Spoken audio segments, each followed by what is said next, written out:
Good morning plus two class. Red phosphorus last करवाया था बेटे, रेड फॉस्फोरस आपको लास्ट करवाया था और मैंने आपको स्ट्रक्चर बताया था रेड फॉस्फोरस का कि P4 यूनिट जो है टेट्राहेड्रली अगर अरेंज्ड हैं, ऐसे मैंने स्ट्रक्चर बताया था। यहाँ से रेड फॉस्फोरस का ये, इसके बाद यहाँ था, ये यहाँ पे, और ये स्ट्रक्चर ऐसे बनाया था मैंने, और ये टेट्राहेड्रली अरेंज था। ये P4 का जो है रेड फॉस्फोरस का जो है स्ट्रक्चर बनाया था। इसके बाद अगर हम बात करते हैं बेटा ब्लैक फॉस्फोरस की, ब्लैक फॉस्फोरस क्या होता है बेटे, इसके अंदर 2 फॉर्म्स होते हैं। एक तो अल्फा ब्लैक और दूसरा होता है बीटा ब्लैक। 2 फॉर्म्स ब्लैक के अंदर जो है इसमें आपके पास पाए जाते हैं। अल्फ़ा ब्लैक जो होता है वो एयर के अंदर सब्लिमेशन कर सकता है, ठीक है, और इसके अंदर क्या होता है, ये मोनोक्लिनिक होता है और एयर के अंदर ऑक्सीडाइज भी नहीं होता, ठीक है। But in case of beta phosphorus, beta black phosphorus, ये एयर के अंदर नहीं जलता और इसकी जो है मेटालिक लक्ष्चर होती है, मतलब मेटल्स की तरह इसका सरफेस शाइनी होता है, ठीक है। इसके बाद अगर हम बात करते हैं बेटा, इसका एक ग्रीसी टच होता है, मतलब एक चिकना जो सरफेस होता है, ठीक है, और ये एक लेयर्ड स्ट्रक्चर होता है बीटा ब्लैक, लेयर्ड स्ट्रक्चर, ठीक है। 3 इसके अंदर ये जो है इंपॉर्टेंट ऑक्सीडेशन स्टेट है बेटा फॉस्फोरस की, इसके अंदर -3, +3 और +5, ठीक है। इसके अंदर ये जो है मोस्ट कॉमन ऑक्सीडेशन स्टेट हैं जो इसके अंदर पाई जाती हैं, ठीक है। इसके बाद बेटा फॉस्फोरस के जो हैं एलोट्रॉपिक फॉर्म यहाँ पे आपके कंप्लीट होते हैं। इसके बाद आपका जो नेक्स्ट टॉपिक है वो फॉस्फीन है। फॉस्फीन आपके सिलेबस में नहीं है। इसके बाद ऑक्साइड्स ऑफ फॉस्फोरस हैं, वो भी आपके सिलेबस में नहीं है। तो इसके बाद हम करते हैं बेटा फॉस्फोरस हैलाइड्स, अब फॉस्फोरस जो है 2 टाइप्स के हैलाइड बनाते हैं। एक PX3 नाइट्रोजन की तरह, NH3 बनाया था ना उसने, ये भी PX3 और PX5 2 टाइप्स के हैलाइड्स बनाते हैं, PX3 और PF3 और 5। तो ऐसा आपको पता है क्या है, हैलोजन है, तो यहाँ से ये आपके क्लियर हो जाएंगे। इसके बाद बेटा अगर हम इनकी ट्राईक्लोराइड, मतलब ये जो है ट्राई हैलाइड की अगर हम पहले बात करते हैं, तो इसके अंदर हम सबसे पहले एग्जांपल लेंगे बेटा PCl3 का। PCl3 हमने ले लिया, ठीक है। और सबसे पहले अगर हम इसकी ये देखें कि प्रिपेयर कैसे करते हैं, तो फॉस्फोरस लेके P4 और इसके अंदर हम क्लोरीन डाल देंगे, तो यहाँ से ये क्या बन जाएगा, PCl3, ठीक है।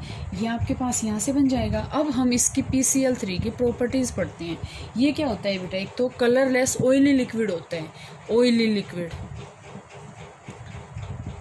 कलरलेस ऑयली लिक्विड है, ठीक है। और ये क्या होता है, हाइड्रोलाइज्ड हो जाता है ये, ठीक है, और क्या बना रहता है, फॉस्फोरस एसिड। जैसे अगर हम बात करते हैं PCl3 की, इसके अंदर अगर हम वाटर का एडिशन कर देते हैं तो ये क्या बना देगा, H3PO3 + HCl, और ये क्या है, फॉस्फोरस एसिड। और दूसरी बात क्या है, ये बेटा लेविस एसिड की तरह काम करता है, ठीक है। 11th क्लास में आपके पास कंसेप्ट आया था कि लेविस एसिड क्या होते हैं, क्यों, क्योंकि ये एक्सेप्ट कर लेता है इलेक्ट्रॉन्स को। जैसे अगर हम बात करें PCl3 के अंदर अगर हम Cl2 डाल दें तो ये क्या बना देगा, PCl5, ठीक है। इसके बाद अगर हम पेंटाहेलाइड की बात करते हैं बेटा, पेंटाहेलाइड में आपके पास क्या आएंगे, PCl5, क्योंकि मोस्ट कॉमन ही ये हैं, PCl5 पेंटाहेलाइड, ठीक है। इसके बाद आपके पास इसमें अगर हम बात करें बेटा, ये एक येलोइश है, वाइट पाउडर है, येलोइश वाइट पाउडर है, और मॉइस्ट के एयर के अंदर, मतलब कुछ प्रेजेंट अगर ह्यूमस प्रेजेंट है तो ये क्या कर लेता है, जैसे अगर हम इसकी बात करें PCl5 अगर हमने ले लिया, इसके अंदर हम इसको जो है वो वाटर अगर हम मिक्सअप कर देते हैं तो ये क्या बना देगा, POCl3 + HCl जो है गैस बना देगा, ठीक है। POCl3 आपके पास क्या होता है, आपके पास डिकम्पोज, क्या बता रही थी बेटा मैं, एक सेकेंड, मैंने क्या बताया, PCl5 को अगर हम हाइड्रो इसमें, मतलब मॉइस्ट एयर के अंदर हम इसको जब हाइड्रोलाइज्ड करेंगे तो ये फॉस्फोरस ऑक्सीक्लोराइड के अंदर जो है चेंज हो जाता है, फॉस्फोरस ऑक्सीक्लोराइड के अंदर, ठीक है। तो और बेटा अगर हम इसको हीट करते हैं किसी भी मेटल्स के साथ, जैसे हमने ले लिया PCl5 को, अगर हम सिल्वर के साथ जो है यहाँ पे हीट करेंगे तो ये AgCl बना देगा और जो है PCl3 बना देगा। ट्राई हैलाइड के अंदर ये जो है चेंज हो जाता है। ठीक है। इसके बाद बेटा अगर हम इसका स्ट्रक्चर देखें, इसके अंदर स्ट्रक्चर देखें इसका PCl5 का स्ट्रक्चर अगर हम इसका फाइंड आउट करते हैं PCl5 का, तो ये P है, ठीक है, ये एक क्लोरीन 2 क्लोरीन, ऐसे क्लोरीन है वेस्पर थ्योरी के बेस पे इसकी, यहाँ से ये क्लोरीन है और एक क्लोरीन यहाँ है और एक क्लोरीन यहाँ है। ठीक है।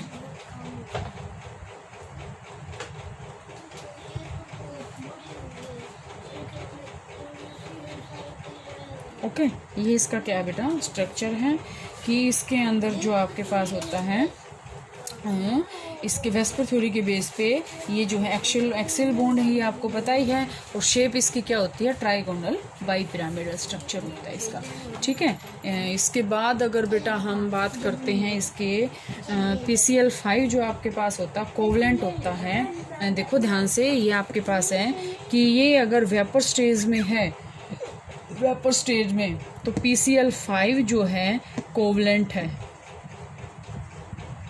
ठीक है, कोवलेंट। बट सॉलिड स्टेट में क्या होता है, ये आपके पास क्वेश्चन आ सकता है, लेकिन सॉलिड स्टेट में ये गैसेस फॉर्म में कोवलेंट होता है, लेकिन सॉलिड स्टेट में क्या होता है आयनिक सॉलिड होता है। ठीक है। लेकिन यहाँ से आपके पास क्या आएगा, और अगर हम इसका यूज़ करें तो ऑर्गेनिक कंपाउंड्स में यूज़ किया जाता है, इथाइल क्लोराइड, एसिटाइल क्लोराइड वगैरह में इसका यूज जो है होता है। इसके बाद आपके पास बेटे इसके ऑक्सो एसिड्स आएंगे, ये भी लंबा टॉपिक है, ये जो है हम कल करते हैं। इसके बाद आपका जो है नाइट्रोजन फैमिली ये कंप्लीट हो जाएगी।